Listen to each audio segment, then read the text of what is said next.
Nos encontramos en Bande, en el sur de la provincia de Ourense, a un tiro de piedra de Portugal.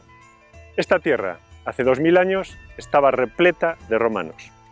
Y el responsable era aquellas ruinas que veis al fondo, el campamento romano de Porta Quintela, que vigilaba y defendía la vía nova que comunicaba Brácara Augusta en Portugal con Astúrica Augusta en León. Todos los campamentos romanos, ya estuvieran en la Galia, en Egipto o en Hispania, tenían siempre la misma estructura. Un cuadrado o un rectángulo organizado en torno a dos vías principales. La vía principalis atravesaba desde la Porta Principalis Sinistra hasta la Porta Principalis Destra. En el medio se encontraba el principal edificio del campamento, el Principia, una especie de cuartel general. Este Principia dividía en dos la otra vía fundamental, que era la vía decumana, desde la Porta Decumana hasta el cuartel general, y la vía praetoria, desde el cuartel general hasta la Porta Praetoria. En torno a esas dos vías principales se encuentran el resto de las dependencias, como los barracones de las tropas, el hospital o los hórrea. Este campamento de Porta Quintela solo ha sido excavado en una cuarta parte, por motivos que pronto vais a descubrir. Vamos a comenzar la visita, si os parece, por la Porta Principalis Sinistra.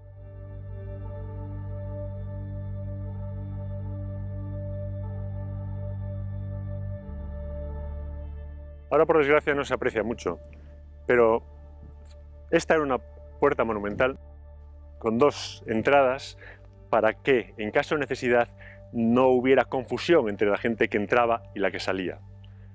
No solo era la puerta monumental, sino que estos restos que tenemos aquí, los de las murallas, tenían unos 3 metros de altura y estaban precedidos por un foso de 4 metros de anchura por 3 metros de profundidad. Era, por lo tanto, un campamento muy estable, que, por cierto, no lo había comentado, estuvo activo a lo largo del siglo I y el siglo II después de Cristo. Estoy en la vía Principalis. Hoy no lo parece. Toda esta parte sería también campamento. Y el río Limia, sería una cinta al fondo del valle. Por aquí, por la vía Principalis, entraba la gente de los alrededores, entraban los carros de bueyes con mercancías, los mulos con sus cestas cargadas, los artesanos, los mercaderes y también las legiones que se dirigían en primer lugar al Principia, que era el cuartel general, el edificio administrativo del campamento. Y si venís conmigo, nos vamos a ver cómo vivían estos legionarios romanos.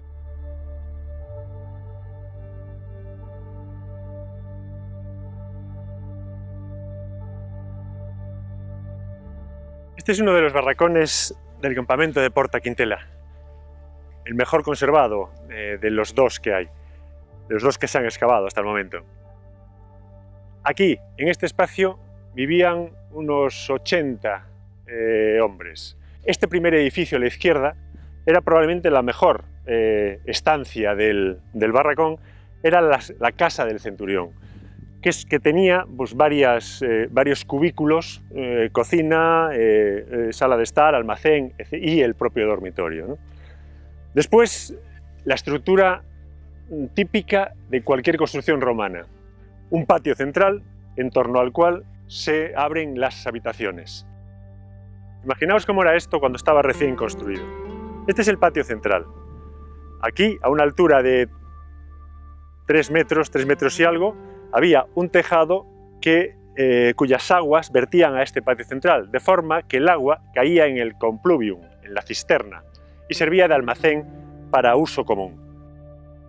Después, a cada uno de los lados, probablemente había unos pórticos apoyados en columnas de madera y bancos exteriores, que podremos ver algunos restos todavía, para sentarse a descansar y a convivir en los ratos de ocio.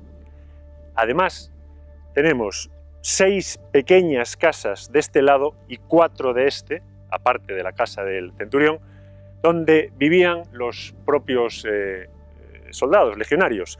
En cada casa de estas se acomodaban 8 personas De hecho, veis que hay dos estancias. Una de ellas era la cocina y otra el dormitorio común en el que se apretujaban como podían 8 legionarios. El edificio que está a mis espaldas es el Principia, el cuartel general del campamento, que está situado en el centro de toda la estructura. Nosotros hemos entrado por la Porta Principalis Sinistra, que se abre a la Vía Principalis. Esta en la que estoy es la Vía Decumana, que comunica el centro del campamento, el Principia, con la Porta Decumana. A mi derecha también estaba uno de los edificios más importantes, todo un ejemplo de seguridad social de la época de los romanos. Es el Valetudinarium, el hospital público.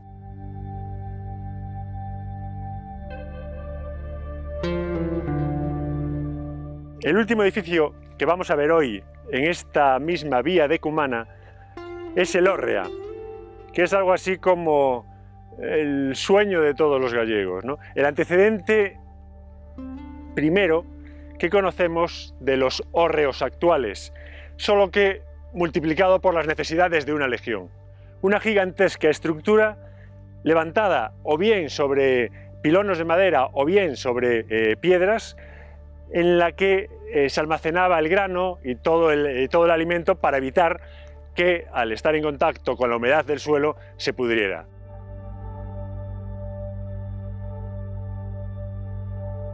Terminamos hoy a orillas del río Limia, hoy convertido en embalse, que un poco más abajo entra en Portugal.